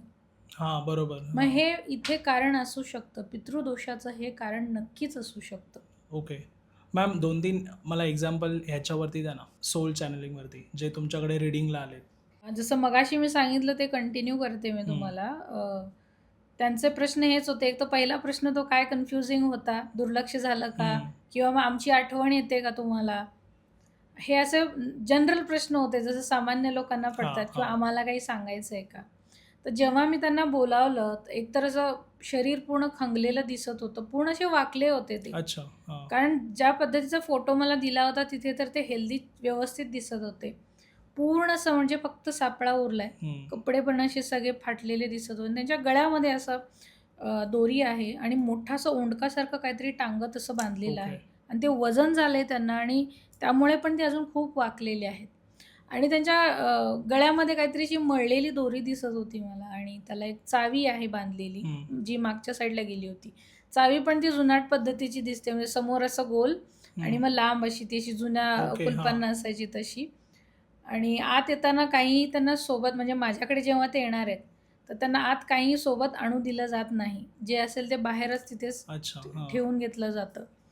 आणि जेव्हा ते आतमध्ये आले, आता त्यांना चालताही येत नव्हतं. त्यामुळे त्यांना अरेंजमेंट केली हं. चेअरमध्ये बसवण्याची आणि मग तसं त्यांना माझ्याकडे घेऊन आलं. तर त्यांना सगळ्यात आधी जेव्हा माझ्याकडे सोल येतो, त्यांना विचारते मी, "तुम्हाला काही हवं आहे का?" ओके. मग ते काही 95% सोल्स मागतात काही ना काही. जसं? मग जसं की पाणी मला हवं आहे, मला पाणी मिळालेलं नाही आहे खूप दिवस. खूप पाणी पितात मागून. ओके. जसं यांना विचारलं, "काही हवं आहे का तुम्हाला?" तर ते म्हणाले, "पाणी हवं आहे का?" ते विचारलं. "हो" बोलले. पाणी पिलं. "मला ताक आणि भात खायचा आहे" बोलले ते. "मी खूप दिवस खाल्लेलं नाही आहे." कारण त्यांच्या कुटुंबियांनी व्यवस्थित अन्नदान केलेलं नाही, अच्छा. त्यामुळे उपाशी आहेत ते. आवडीने त्यांनी पोटभर ताक-भात खाल्ला आणि नंतर मग पुढच्या प्रश्नांची उत्तरं द्यायला त्यांनी चालू हं. केली. जसं त्यांना विचारलं होतं, की "तुमच्याकडे दुर्लक्ष झालं असं वाटलं होतं का?" तर हां, ते बोलले, "तेव्हा मला खूप वाटत होतं, पण मीही त्यातून बाहेर निघालो. तेव्हा मला हं. असं नाही वाटत." किंवा हा बरोबर. प्रश्न होता त्यांचा, की "तुम्हाला आधीचे गेलेले जे लोक होते ते भेटले का?" हा पण एक प्रश्न होता त्यांचा. हं. तर इथे त्यांनी सांगितलं, की जेव्हा अगदी म्हणजे काही शेवटची वेळ माझी आली होती. मला दिसले सगळे आलेले होते. तर त्यामध्ये काही चांगले दिसत होते मला आणि काही चांगले दिसत नव्हते. माझा जेव्हा प्रवास सुरू झाला, ओके. शरीरातून मी बाहेर निघालो, तर तेव्हा काही आत्म्यांना खूप चांगलं वाटलं माझी अवस्था वाईट बघून आणि ओके. काही जणच मदतीला आले. अच्छा. कारण आपले हं. पूर्वज पण येतात. जेव्हा आपला मृत्यू होतो, बरोबर. पूर्वजसुद्धा आपल्याला नेण्यासाठी येतात. ओके. आणि जेव्हा यांचा प्रवास सुरू झाला वैतरणी नदीपर्यंतचा, हां. तिथपर्यंत आले. तिथपर्यंत पोहोचेपर्यंत त्यांची अवस्था खूप वाईट झालेली होती. तेव्हा सगळे सोडून गेले, साथ सोडून गेले. ओके. कारण वैतरणी नदीचा प्रवास जो आहे तो एकट्याच आहे. एकट्याचाच आहे. ओके. तरीसुद्धा काही पितर जे होते ते त्यांना गाईड करत होते. काही मात्र निघून गेले, मला काही करायचं हां. नाहीये म्हणून. मग इथे आत्ता ते वैतरणी नदीमध्ये खूप त्रासात होते. मग इथे त्यांचं म्हणणं हेच होतं, की मला आत्ता आठवतंय, की मी खूप चुकीच्या गोष्टी केलेल्या आहेत. हं. विनाकारण चिडणं एखाद्यावर, ओरडणं आहे किंवा माफ न करणं, या सगळ्या गोष्टी मला आत्ता रिअलाईज होतायत कारण मी नदी पार करू शकत नाहीये. अच्छा. जर मी तेव्हा काही चांगलं कर्म केलं असतं, मला नेण्यासाठी गाय आली असती, हा त्रास माझा वाचला असता. मग इथे त्यांनी सांगितलं, गायीची सेवा करायला सांगितली त्यांना. हं. हं. जे काही अन्न सांगितलं त्यांनी, ताक-भात स्पेशली सांगितला. तो ठेवायचा आहे त्यांना केळीच्या पानामध्ये हेही सांगितलं, की रेग्युलरली हे मिळत राहील त्यांना आणि तो प्रवास पुढे त्यांना स्मूथली पूर्ण जाईल. करता हां. येईल. त्यांना करता येईल हो. म्हणजे हां. आणि हे सगळं सेशन झालं आणि कॅन्डल लावून ठेवलेली असते. हं. सेशन जेव्हा चालू असतं, मोठी कॅन्डल लावलेली असते आणि सेशन जसं संपत आलं, ती पूर्ण अशी ना बेंड झाली होती कॅन्डलसुद्धा. म्हणजे अशी त्यांच्यासारखी. हो, सेम झाली होती हां, आणि हां. पडली शेवटी ती ओके. कॅन्डल. म्हणजे व्यवस्थित बसवलेली होती ती. म्हणजे त्यांची अवस्था लिटरली आता तशीच आहे. म्हणजे हे आपण सामान्य उघड्या डोळ्याने बघू शकणारे प्रूफ आहे हं. त्यांच्या सोलचं. आणि ते जसं तुम्ही आता बुकमध्ये लिहिलंय तसंच त्यांचा तो प्रवास पण त्यांनी हो, सांगितला. हो. ओके. अजून एक आहे कोणतं असं एक्झाम्पल? बऱ्याचदा इथे सुसाईडसारख्या जशा केसेस हं. असतात, तर खुनाच्या केसेस पण असतात ओके. आणि हे बाहेरचा पण समजू शकतो, पण जेव्हा कुटुंबातच असं काही होतं आपण डिरेक्टली विचारू पण शकत नाही, मग बरोबर. तेव्हा सोल चॅनलिंग कामी येतं. मग अशीच एक केस होती आणि त्यांना असं वाटत होतं की त्यांच्या भावाचा जो मृत्यू आहे तो नैसर्गिक नाही, त्याला मारलंय, अच्छा. अशी दाट शंका होती त्यांना. आणि जास्त बॅकग्राऊंड काही शक्यतो कोणी सांगत नाही, प्रश्न दिलेले असतात. मग जेव्हा कम्युनिकेशन चालू केलं, एकतर त्यांना ना बोलता येत नव्हतं, म्हणजे हे बऱ्याच सोलच्या बाबतीत होतं. आत्ता मी पहिलं उदाहरण सांगितलं, आवाज नव्हता त्यांनाही, बरोबर. तर माझ्यासोबत ज्या एनर्जीज असतात तेवढ्यापुरतं त्यांना वाचा दिली जाते. मग इथे या केसमध्ये सुद्धा असं झालं की त्यांना बोलता येत नाहीये, त्यांचं प्रोनाऊन्सिएशन मला समजत नव्हतं, ओके. काय म्हणतायत ते. मग त्यांच्या भावांनी जे प्रश्न विचारले होते की हे काय आहे, म्हणजे कोणी खरंच मारलंय की काय झालंय नेमकं, तर त्यांनी सांगितलं की खूनच झालाय माझा, मला मारलेलंच आहे. ओके. मग आता पुढचा प्रश्न हा होता की कोणी केलं हे, कशासाठी केलंय. तर भावाची म्हणजे ज्यांना मारलं त्यांच्या स्वतःच्याच बायकोनीच त्यांना मारलं होतं आणि ते सरळ मरण सुद्धा त्यांना दिलं नाही. बरेच दिवस त्यांना बांधून ठेवलेलं मला दिसतंय, टॉर्चर केलं जातंय खूप आणि खायला दिलेलं नाहीये, पाणी म्हणून ओरडतायत ते, पाणी पाणी पाणी पाहिजे, पाणीसुद्धा त्यांना दिलेलं नाही आणि खूप दिवस टॉर्चर करून करून त्यांना मारलं होतं. आता ही गोष्ट जर सोल चॅनलिंग नसती तर कधी समोर आलीही नसती की नेमका मृत्यू कसा आणि कोणी मारलंय. हो, कशा पद्धतीने झालं हे. नंतर हे सगळं सांगितलं त्यांच्या भावांना, म्हणजे भाऊ रडत होते लिटरली त्यांचे, की एवढा त्रास देऊन मारले माझ्या भावाला आणि मला वाटत होतं हे असं काहीतरी झालं असावं. आणि जे बोबडं बोलण्याबद्दल सांगितलं मी, तर त्यांनी सांगितलं की काही दिवसापूर्वीच सर्जरी झाली होती जिभेची आणि जीभ कापलेली होती. ओके. तर त्यामुळे त्यांचं बोलणं जे आहे ते बोबडं झालंच तसं होतं. झालेलं. तर ते तसेच बोलत होते. मला म्हणून ते सारखं सारखं विचारावं लागत होतं की याचा अर्थ काय असू शकेल, ओके. त्यांना काय सांगायचं आहे. तर या अशा घटना सुद्धा येतात की जेव्हा घरातलेच कोणी काही केलेलं असतं आणि मारलेलं असतं. एक खूप जुनी केस होती, आय थिंक तिचा काहीतरी ती 14-15 वर्षाची असेल, तेव्हाचा फोटो होता एकदम जुना. आणि आत्ता ज्यांनी बहुतेक त्यांची बहीण होती ज्यांनी कॉन्टॅक्ट केला होता, त्या असतील आता 50-60च्या आसपास. तर तो किती जुना काळ आहे. बरोबर. आणि त्यांना जाणून घ्यायचं होतं की काय झालं होतं नक्की माझ्या बहिणीच्या बाबतीत. म्हणजे डेथ कशी हो, झालेली? तिने सुसाईड केली असं त्यांनी सांगितलं त्या वयात, 14-15व्या वर्षी. अच्छा. तर ते पण इतक्या जुन्या काळामध्ये. मग ते त्यांना जाणून घ्यायचं होतं की काय झालेलं आहे. जेव्हा आम्ही कनेक्ट केलं तर एकतर ती रस्त्यावरून जाताना मला दिसते, पाऊस पडलेला आहे बराच, पाणी वाहून जात आहे आणि तिथे एक लिंबू पडलेला दिसतोय, त्यामध्ये सुई आहे आणि ती टोचलेली आहे, त्याला धागा पण दिसत होता आणि त्यावर तिचा पाय पडला चुकून. आणि पावसात असंही पाय सॉफ्ट झालेले असतात, ते घुसलं पायामध्ये, पण एवढं कुठे लक्ष देतं माणूस, काही असेल नॉर्मल. आणि त्याच्यानंतर मग तिची अवस्था वाईट झाली. तिच्या मागे ते जे काही लिंबू टाकलेला होता तो स्वतःच ब्लॅक मॅजिकचा होता. त्याचा परिणाम तिच्यावर झाल्यामुळे तिने सुसाईड केली, हे आत्मे असंही करवतात. हे झालं म्हणजे तिच्या मुलीची काही चूक नव्हती, नुसता पाय पडला. हे तरी झालंच. ह्याच्या पुढे जाऊन तिचे त्रास अजून संपले नाहीत. आता ही इथून तरी झालं, हिचे सगळे अंतिम संस्कार झाले, पण इथे जाऊन तिला परत एका तांत्रिकाने पकडलं आणि कैद करून ठेवलेलं आहे. ओके.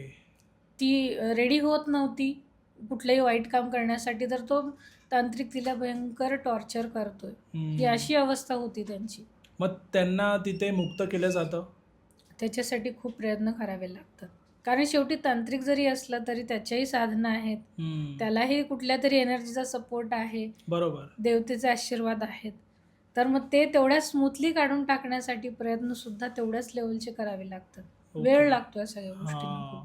मॅम, आता ब्लॅक मॅजिक, सोल चॅनलिंग बद्दल तर आपण डिस्कस केलं आणि कुठे ना कुठे आपल्याला हे समजते की इथे आपण अडकून जाऊ शकतो आणि आपला गैरफायदाही कोण उचलू शकतं ह्या गोष्टीमध्ये. तर समजा सामान्य माणसाला ह्या सगळ्यांपासून सेफ राहायचं नाही तर बाहेर निघायचं आहे, तर अशी कोणती गोष्ट आहे का ज्यातून आपण सेफ राहू शकतो?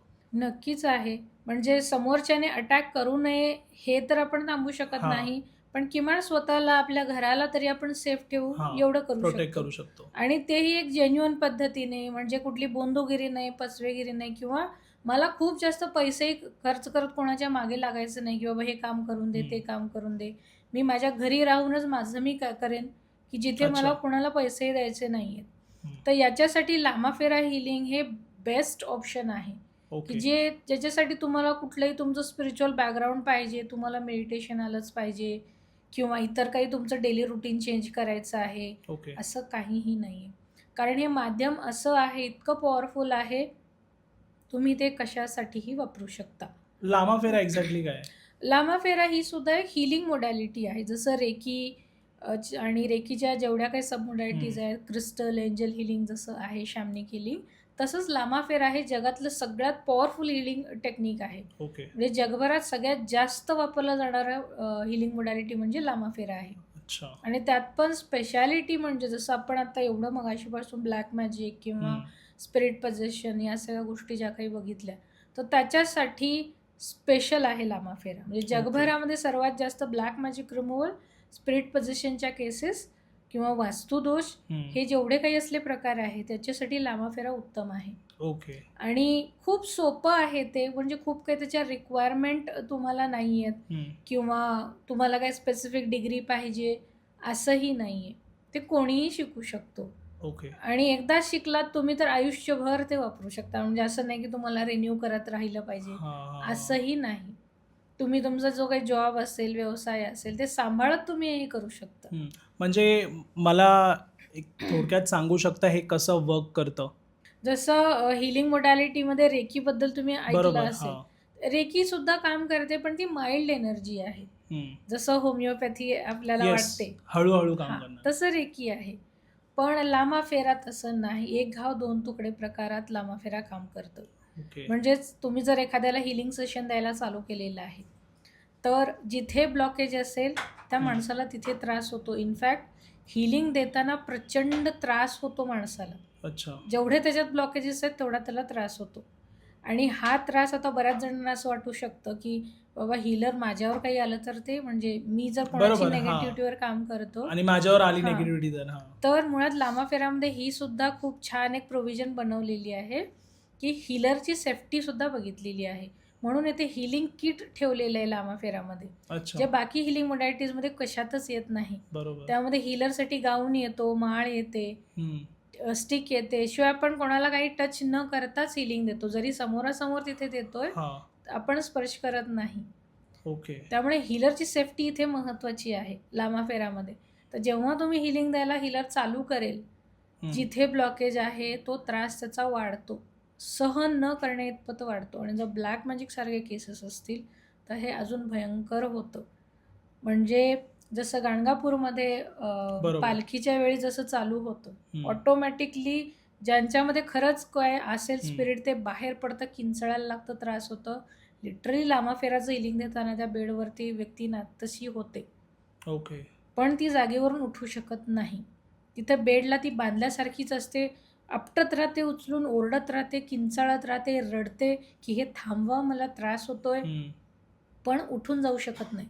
कारण ऑलरेडी हिलिंगमध्ये बऱ्याच काही प्रोसेस केलेल्या अच्छा. असतात, सिम्बल्स वापरलेले असतात. हां. त्यामुळे ती बांधल्यासारखी असते तिथे व्यक्ती. त्यामुळे ओके. सेफ्टी आहे, पूर्ण सेफ आहे. असं नाही की हां. माझ्यावर काही येईल किंवा माझ्यावर कोणी अटॅक बरोबर, करेल, असं बरोबर. होत नाही. म्हणजे आता लास्ट जी लामाफेराची ऑफलाईन बॅच होती, हं. म्हणजे जसं मी सांगितलं कोणीही शिकू शकतो, सोपं आहे. हं. तर ऑलरेडी त्या बरेचसे माझे ऑनलाईन वर्कशॉप त्यांनी अटेंड केले होते. पण कॅमेरा बंद असायचा कायम. त्यामुळे चेहरा माहीत नव्हता मला. आणि फक्त चॅटमध्ये एकदा मेसेज वाचला. ते एक हं. नवरात्रीचं सेशन चालू होतं, वर्कशॉप चालू होतं आमचं 9 दिवसांचं. आणि तेव्हा फक्त चॅट बॉक्समध्ये मेसेज मला दिसला, की "मॅडम, मला तुमचा खूप राग येतोय." म्हटलं काय असेल काही, सोडून दिलं मी. हां. काय माहीत नाही. हां. कारण नाव तरी वेगळं दिसतंय.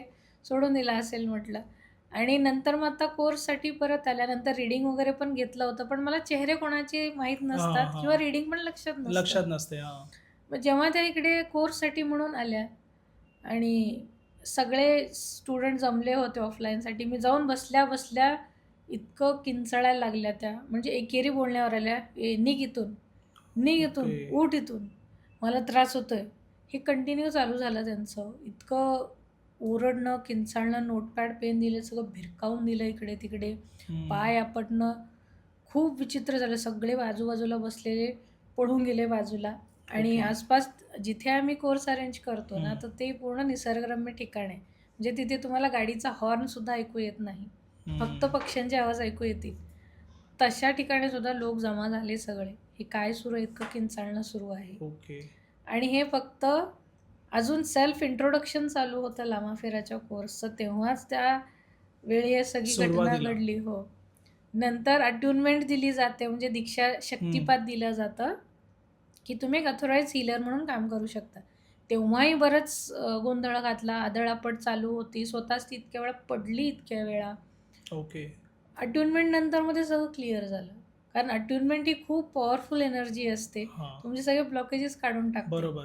म्हणजे हे तुमचे स्टुडंट होते हो. आणि ज्यावेळी ही प्रोसेस चालू होती हो. तेव्हा म्हणजे त्यांच्याच मध्ये. ऍक्च्युअल हिलिंग प्रोसेस सुरू पण झाली नव्हती. बरोबर. फक्त सानिध्यात आल्यानंतरच हे सगळं सुरू झालं होतं. हा, म्हणजे आधी तुमची नेगेटिव्हिटी निघून जाते. हो. ओके. म्हणजे एवढं पॉवरफुल आहे लामाफेरा, हा. की ज्यावर ब्लॅक मॅजिक किंवा स्पिरिट पोझिशनच्या केसेस सुद्धा तुम्ही हाताळू शकता. हम्म. की जिथे तुम्हाला कोणाकडे जाण्याची गरज नाही, कोणाला पैसे देऊन काम कर बाबा म्हणण्याची बरोबर. गरज नाही. आणि एवढे फसवणूक आहे आता. सगळं हे माझ्याकडे एवढे लाख द्या, तेवढे पैसे द्या, मी हे काढून देतो, ही वस्तू घेऊन जा. अशा गोष्टीने ते होत नाही. त्यासाठी ओके. लामाफेरा हे उत्तम माध्यम आहे. ब्लॅक मॅजिक सोडून अजून कोणत्या गोष्टी आपल्याला लामाफेरानी बऱ्या करता येतात? म्हणजे अशी कुठलीच गोष्ट नाही आहे की जी आपण लामाफेराने बरी करू शकत नाही. ओके. म्हणजे समजा आत्ता लहान मुलांचा, शाळेत असणाऱ्या मुलांचा प्रॉब्लेम आहे, मोबाईल घेऊन बसतात, हा. अभ्यासात लक्ष नाही किंवा उद्धट झालेत, हट्टीपणा वाढलाय. ह्या सगळ्या गोष्टींसाठी लामाफेरा खूप छान काम करतं. याशिवाय कोणाचं लग्न होत नाहीये, जमत नाहीये किंवा नवरा बायकोचं पटत नाहीये, भांडण आहेत, तिथे चांगल्या प्रकारे काम करतं. ओके. सासू सुनेचे वाद हे वेगळा मुद्दा आहे. त्याला काय कोणच बरं नाही करू शकत. हा, तिथे आपण होपोनोपोनो प्रेयर अच्छा. हा. सोबत देऊन ते माइल्ड करू शकतो, कारण हम्म. कर्माचा भाग आहे. बरोबर. हा. त्यानंतर ज्यांना प्रेग्नन्सीचे इश्यूज आहेत, काही प्रेग्नन्सीमध्ये कन्सीव्ह होण्यासाठी काही इश्यूज आहेत, काही हेल्थ इश्यूज आहेत, तिथे ओके. काम करत. आता हेल्थ इश्यूज म्हटल्यानंतर असं नाही की हिलिंग दिलं, 7 सेशन घेतले, 11 सेशन घेतले, आणि बरं झालं. चमत्कार झाला. हा. आणि नाही, जर तो मेजर इश्यू आहे तर तो तुमच्या कर्माने आलाय.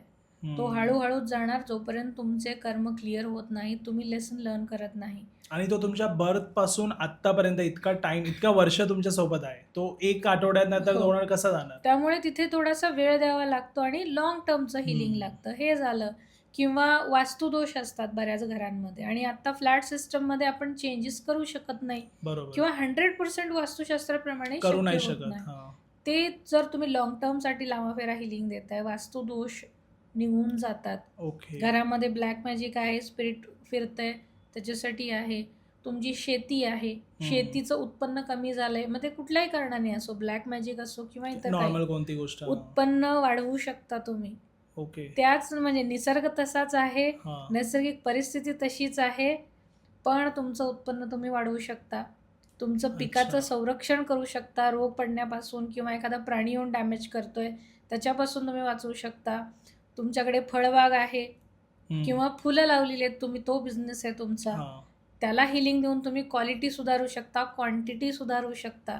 अच्छा. तुमच्याकडे दुभती जनावरं आहेत, दुधाचं प्रमाण वाढवू शकता. प्राण्यांना नैसर्गिकरित्या तुम्ही आरोग्यपूर्ण ठेवू शकता, कारण लहान गावामध्ये वेटरनरी डॉक्टर्स इझिली अवेलेबल नसतात. मग तिथे हे लामाफेराचं माध्यम चांगलं आहे की डॉक्टर येईपर्यंत तुम्ही हिलिंग देऊ शकता, किंवा नियमितपणे जर तुम्ही हिलिंग देत राहिला, तुमचं जनावर आजारी पडत नाही. ओके. किंवा बऱ्याचदा त्यांच्या प्रेग्नन्सीमध्ये सुद्धा खूप कॉम्प्लिकेशन्स होतात, जनावरं दगावतात, ती केस हाताळता येऊ शकते हिलिंगमुळे. आणि या व्यतिरिक्त बाकीचे छोटे मोठे आपले प्राणी पक्षी आहेत, कुत्रा असो, मांजर असो, किंवा आपल्या घरातली तुळस असो, खूप जणांची तुळस वाढत नाही, बरोबर. हा. मरून जाते. एक सेशन जरी दिलात तरी तुळस तुमची खूप छान फुलून येते. ओके. याशिवाय आपण जे काही अन्न खातो, पाणी पितो, आता बऱ्याच वेळेला ते कंटॅमिनेटेड आहे, दूषित पाणी येतं, किंवा जे अन्न आपण खातोय ते ऑलरेडी केमिकलने भरलेलं आहे. त्याला कोणी कितीही ऑर्गॅनिक म्हणो किंवा काहीही हा, म्हणो, बरोबर. ते मूळ बियाणं Yes. नाहीये. हा. आणि आपलं खाणंच मुळात खराब केल्यामुळे आजार आपण घेऊनच जन्माला येते आता नवीन पिढी जी आहे. हो. मग अशा वेळी काय करणार? इथे तुम्ही लामाफेराने ते अन्न चार्ज करू शकता. ओके. म्हणजे त्यात जे काही नको असलेल्या गोष्टी आहेत त्या न्यूट्रिशन्स. काढून टाकलं जाईल आणि ते एक चांगलं अन्न बनेल. म्हणजेच तुम्हाला जर झोप येत नाहीये, झोपेसाठी हिलिंग देऊ शकता. एखाद्यात खूप आळस आहे, काम करण्याची इच्छा नाहीये, तिथेही हिलिंग काम करतं लांबा फेरा. आणि ते जसं मी सांगितलं की 1 2 तुकडे आहेत. फास्ट काम करतं ते. आणि हिलिंगचा जो कालावधी आहे ना, तो पण फक्त 15 मिनिटं आहे. 15 ओके. मिनिटात तुम्ही एक सेशन कंप्लीट आणि हे शिकण्यासाठी किती ड्युरेशनचा टाइम असते? हां. जसं की प्रत्येक हिलिंगमध्ये लेव्हल्स असतात, तसं ओके. इथेही 3 लेव्हल्स आहेत. मग इथे लेव्हल 1 आणि लेव्हल 2. लेव्हल 2ला मास्टर ही तुम्हाला पदवी मिळते. ओके. तर आरामात तुम्ही दोन्ही गोष्टी 3 दिवसामध्ये चांगल्या प्रकारे शिकून मास्टर हीलर बनू शकता. ओके. फक्त एक गोष्ट आहे, की तुम्हाला 21 दिवस स्वतःचं शुद्धीकरण करायचं आहे. ते कसं? 21 दिवस स्वतःचं हिलिंग करायचं आहे तुम्हाला. कंटिन्यू 21 दिवस. हे झाल्याशिवाय तुम्ही इतर कोणालाही हिलिंग देऊ शकत नाही. जर 21 दिवस केले नाही, तुम्ही दुसऱ्याला हिलिंग नाही द्यायचं. मग लेव्हल 1 आणि लेव्हल 2 3 दिवसात होतात. हो. आणि लेव्हल 3 पण तुम्ही शिकवता की? हो, असतं. पण कसं आहे, लेव्हल 3 ही ग्रँड मास्टर लेव्हल जी आहे, अच्छा. ती एकदम हायेस्ट लेव्हलची आहे. ती कोणासाठी आहे? तुम्हाला स्पिरिच्युअल ग्रोथ करायची आहे. तेव्हा तुम्हाला ते गरजेचं आहे. ओके. त्याच्या प्रॅक्टिसेस वेगळ्या येतात. वेगळ्या लेव्हलच्या प्रॅक्टिस ग्रँड मास्टरसाठी असतात. तिथे तुम्हाला हिलिंग करणं हे नाही आहे. अच्छा. त्या गोष्टी वेगळ्या आहेत. म्हणजे एखाद्याचं असतं की नाही, मला फक्त स्पिरिच्युअल ग्रोथ करायची आहे. हां. आणि जेन्युइनली कारण आजकाल कोणीही म्हणतं मला स्पिरिच्युअल ग्रोथ करायची आहे. पण जेव्हा विचारलं जातं बाबा की तू स्पिरिच्युअल जर्नीमध्ये कुठे आहेस? हे काय असतं विचारतात. तर बरोबर. असं नाही. जेन्युइनली जर खरोखर एखाद्याला मोक्षाचा मार्ग पकडायचा आहे, हम्म. तर त्याच्यासाठी ग्रँड मास्टर लेव्हल आहे. बाकी ओके. मास्टर लेव्हल लेव्हलला 1 आणि लेव्हल 2 बरोबर आहे. That's okay. इनफ. म्हणजे तेवढ्या लेव्हलला तुम्ही सगळे केसेस हाताळू शकता. Okay, great. मी तुमचा नंबर डिस्क्रिप्शनमध्ये मेन्शन करतो. म्हणजे कोणाला जर लामा फेऱ्याबद्दल शिकायची इच्छा असेल किंवा सोल चॅनलिंग नाहीतर ब्लॅक मॅजिकचे काही प्रकार तुम्ही सांगितलेले सिम्पटम्स जर कोणाला जाणवले तर ते तुम्हाला कॉन्टॅक्ट करून तुम्हाला विचारतील, नाहीतर तुम्हाला सांगतील त्या गोष्टी. तुमचा नंबर मी मेन्शन करतो डिस्क्रिप्शनमध्ये. आणि थँक्यू सो मच. खूप छान इन्फॉर्मेशन तुम्ही दिलात आणि माझ्या स्वतःसाठी खूप नवीन गोष्टी होत्या ज्या तुम्ही आज सांगितल्यात. सो नक्की मला पण खात्री आहे की प्रेक्षकांनाही हा पॉडकास्ट आवडला असेल तितकाच. So thank you so much. धन्यवाद. तुम्हाला हा पॉडकास्ट आवडला असेल तर लाईक, शेअर आणि चॅनलला सबस्क्राईब नक्की करा. थँक्यू.